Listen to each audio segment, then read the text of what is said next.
Okay, quick, easy, delicious, good for you, and inexpensive. Yeah, I'm gonna hook you up with this one. We're doing a Greek-inspired lemon, spinach, and rice. I couldn't get it out. And before Ricky eats the entire batch, let's cook, y'all.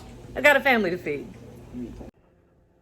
Okay, if y'all know me, you know that I encounter different types of food and then I go into a massive obsession. And a couple months ago, I ended up going to a Greek restaurant and I had this Greek lemony spinachy rice dish. And that's pretty much it.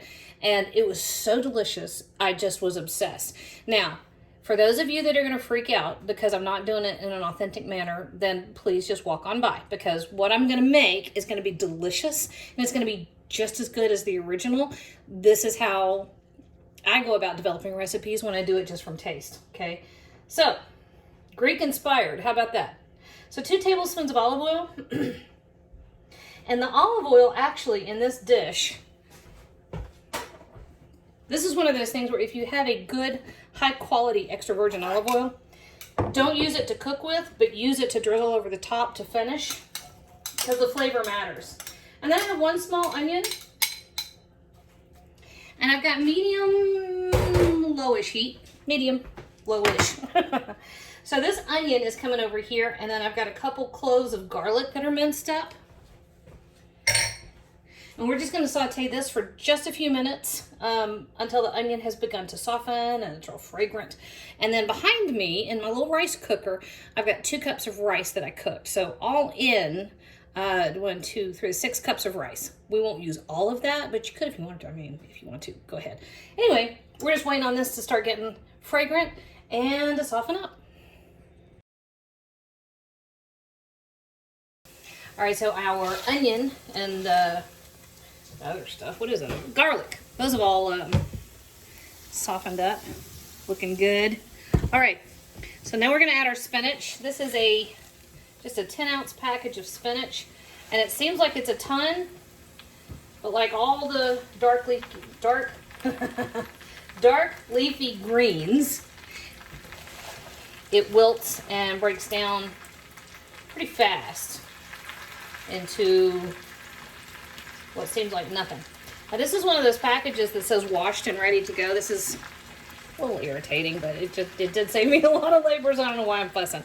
You will occasionally find something kind of icky, especially if they've been at the store for like 2 days. So just get rid of that.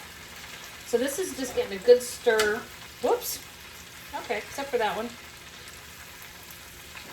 That one's gone.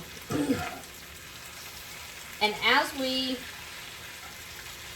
stir this in, it will start to wilt, and it will wilt very quickly, and then as that happens, we just add the rest. So that's all there is to that part. What do I mean by wilt? I'll tell you what, give me about 2 minutes. Hi, Bladen. My bad. And I'll show you what I'm talking about. Okay, you can see what I mean by wilted. That's the entire package that's already started to break down. Let's see. And it'll keep breaking down. But at this point, I want to do a couple things to this. First, I've got about a tablespoon of fresh oregano that I just minced. And then I'm going to stir in about a tablespoon of tomato paste, if there's a tablespoon left in my, yeah, we got about a tablespoon. I'm going to give it a good 2 teaspoons of kosher salt.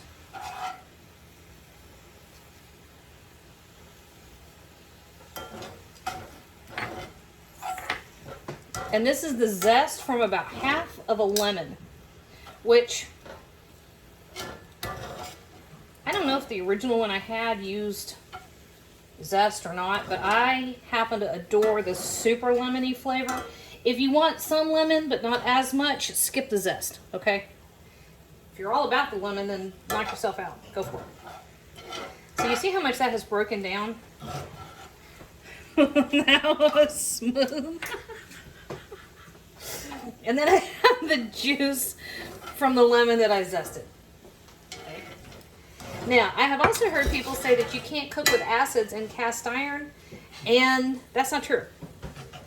Appalachian cooking, of course, is all about lots of... Who said that? Well, people think... Probably. But I've had people tell me that. But here's the thing.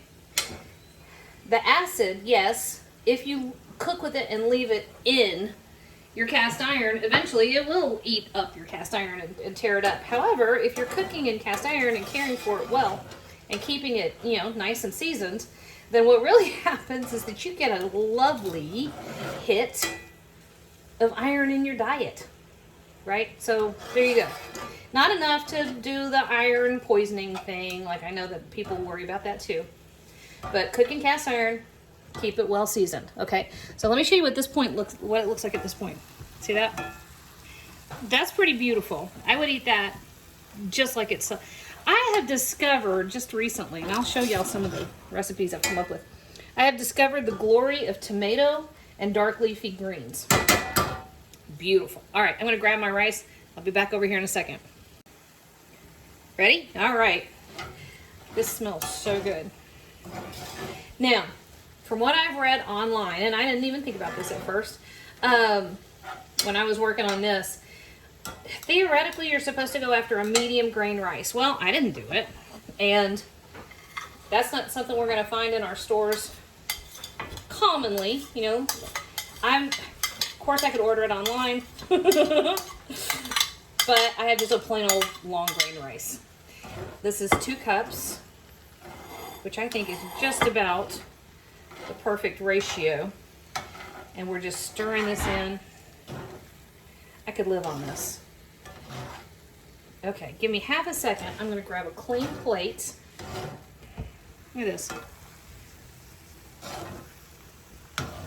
And it smells divine. This is a good one, y'all. You're going to like it. Give me a second. I'll be right back.